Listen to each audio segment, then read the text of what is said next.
Good evening, good evening, good evening. This is Rahul Magan here as a Group Chief Executive Officer, Treasury Consulting, and also a venture capitalist. I born and brought up in a businessman family. And one thing my dad always told me is never be a spendthrift person. Because all spendthrift will end up like a disaster. Always have a habit of saving. And I think that is one of the reasons why in just 4 years of incorporation, Treasury Consulting reached at a level whereby rather than we chase the venture capitalists, they are chasing us. And our Indian entity is all set for listing in India in 2021. But whenever I see the magazines like this, or I see the magazines like this, I always get a feeling that it's a kind of hype they are giving to the industry. Like this magazine is having a data which talks about the most valuable companies, and you would be surprised that the analytics or the analysis which is done to value most the valuable company is on the market capitalization. It's like 2020 is all about Apple, and somebody comes to you and say, hey guys, which company the phone is? You reply and say, no, it's Apple. And he say, Apple? Excuse me, I heard this first time. Which company is this? Where they headquartered? Apple. I heard this first time. Are they really into telecommunications? Quite surprising. And this magazine is definitely giving hype to our unicorns. How dare you challenging unicorns? Don't talk profit, talk valuation, talk only valuation. Very recently we saw that one big corporate in India bought one unicorn almost at a throwaway prices. And this is not the first instance when it happened, and it had happened, it is happening, and it would continue to happen. The only issue is that the way it should be presented in the media, it is not getting presented, and people get a mindset that the valuation matters. But before I go ahead, let me tell you, today I am going to be starting another very important series, which is about digital world. Like when 2020 started, unfortunately the world met with coronavirus. I know that as I speak, the gold is around little bit down, and people are hoping that vaccine will come, which is definitely a good hope, but there is definitely a difference between vaccine study and vaccine himself. As simple as that. Example, there is a difference between the marks you scored in your tuition classes versus the marks you would be scoring in your actual examination. There is a difference between that.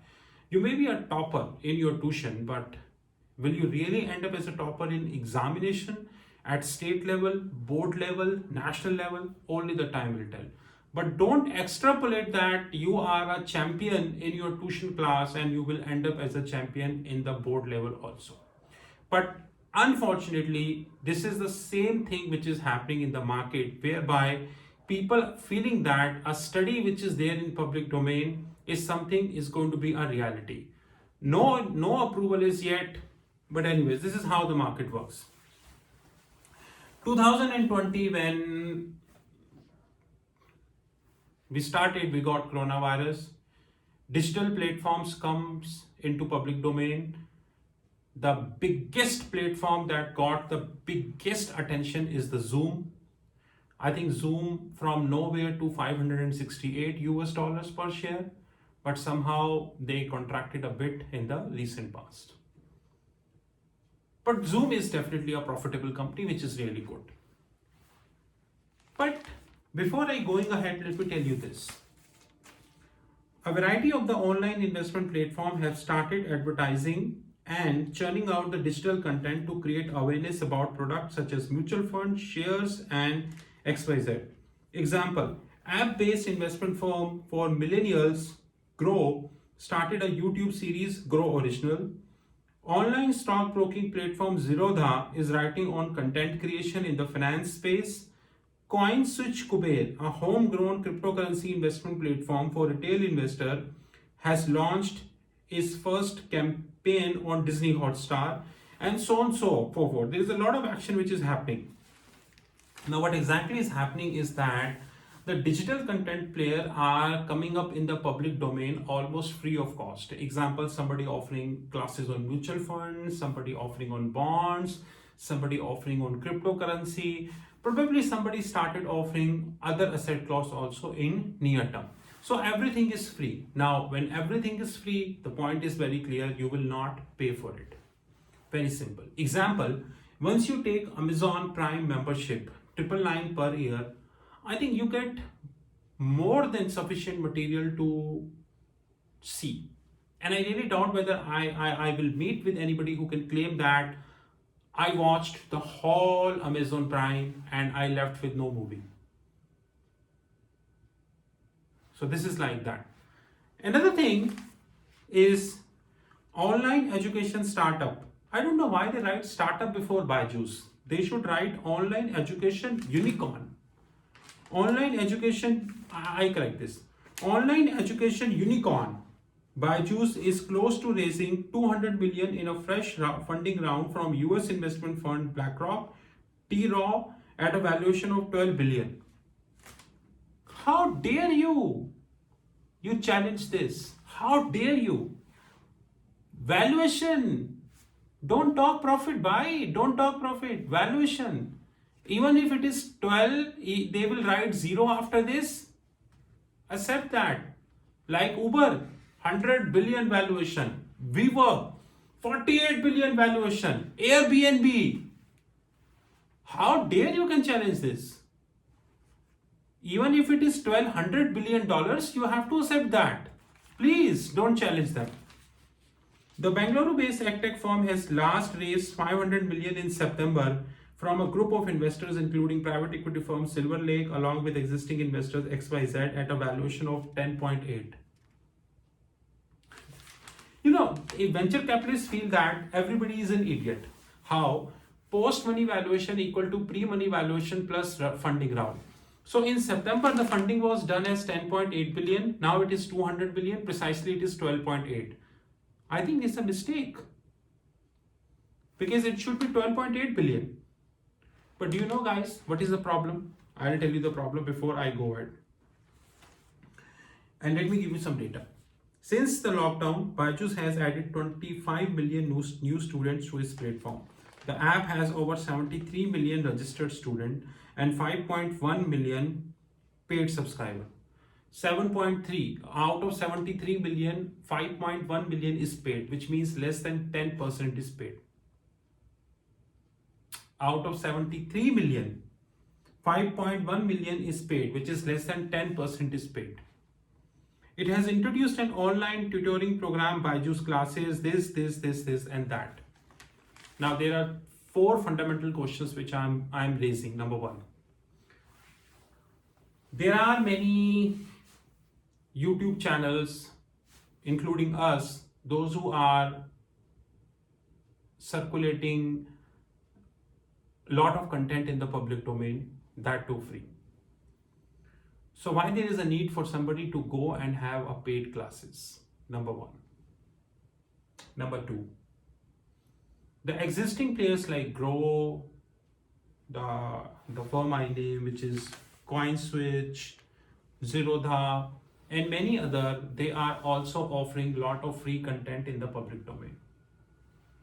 There are many international good people, few I know personally, they are also offering a lot of videos on the YouTube to educate people. Fortunately or unfortunately, the OTT platforms like Amazon Prime, Disney Hotstars, and others, they are also thinking in terms of education, and they are also launching a lot of education-based content for the kids, for the working class people, and so on, so forth.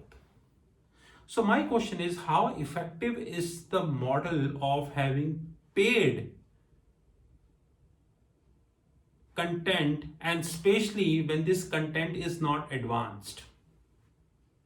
Question is not the Byju's. Question may be anything. And by the way, there are many other OTT players. There are many other players, those we have in India, those who are competing with Byju's. And guys, without quoting their name, you know that they are into the competition examinations. You open YouTube and you will get to know there is a hell lot of material which covers the competition examination almost at free. From UPSC, Union Public Service Commission in India, till CPA, I think till engineering courses, there is a hell lot of material which we are having on the YouTube, which is available free of cost, or hardly any pricing. Now, the question is, how effective is this model in the long run? And why long run even today? Because what we really not doing is profit. We are far away from profit. Like in this recently concluded IPL matches, which by the way held in Dubai, lot of such players advertise, and you will never get to know how much profit they earned because of that advertisement. They might have earned a lot of subscribers, but how much profit they earned? I know many people do not understand this. Like in 2018, when I first spoke about SoftBank, I know this. But I'm telling you guys, we are living in a world of valuation bubble. When what happened, it is not only created by the companies, but it is also created by regulators also. Remember Wirecard. Remember many startups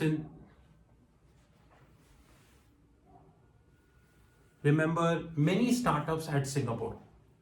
I can give you an enough list to digest the fact that we are living in a world when a heavy round of funding is happening, but at the end of the day, this funding is almost diluted. And most importantly, all the so-called unicorns, they are getting a lot of attention because of the magazines and the print media, who is not dare to question about the profitability. And by the way, now the international media also joined them, because they have changed the whole accounting, and they are saying, are you EBITDA profitable? If you are EBITDA profitable, you are good to go. Forget PAT. PAT is for Apple. PAT is for Microsoft. PAT is for Amazon. PAT is for Google. PAT for Facebook. All other companies. For you, it is EBITDA profitability. Even after 10 years, it is EBITDA profitability. Forget that. So guys, think about it. And I'm telling you, like in 2018, when no one thought about SoftBank, you know what had happened? In 2018, when no one thought about Yes Bank, no one thought about Wirecard, no one thought about Diwan Housing, and there is a hell lot of example. This bubble will also burst. By the way, as we speak on 23rd November 2020, we really do not have a concrete or a kind of data which can suggest us how many startups closed during this period because of COVID-19, and how much value of funding diluted. Just like in case of Urban Ladder, one of the articles suggests that Urban Ladder raised more than 700 crores, but it is sold at 182 crores, which is known as dilution of the funding. The difference, 772 minus 180, the difference is known as dilution of funding. We don't have that data, and I'm telling you that probably in another 2 years, you will see lot of action on the YouTube, and lots of content would be available on the YouTube, and then these venture capitalist firm will be forced to think that we invested heavily in these companies, but majority of the content is available in the public domain, and that too more or less complimentary. What I do? Before I close, let me give you a good news. Treasury Consulting is also joining that league. And Treasury Consulting started a series which is known as FNO series. But there is a difference. You know what is the difference? The difference is this to be done on live Reuters. Right? Ask this magazine, what is Reuters? They will tell you. By the way, I hope you heard that Google Pay launched many advanced features very recently. Amazon Pay is in action. Don't talk about WhatsApp Pay. The guys, where is the profitability of, you know which company I'm talking? If you give me the right answer, I will courier you a beautiful pen from Singapore. But you have to give me a right answer. You have to tell me the profits of this company in last 5 years. Right? Have a good time.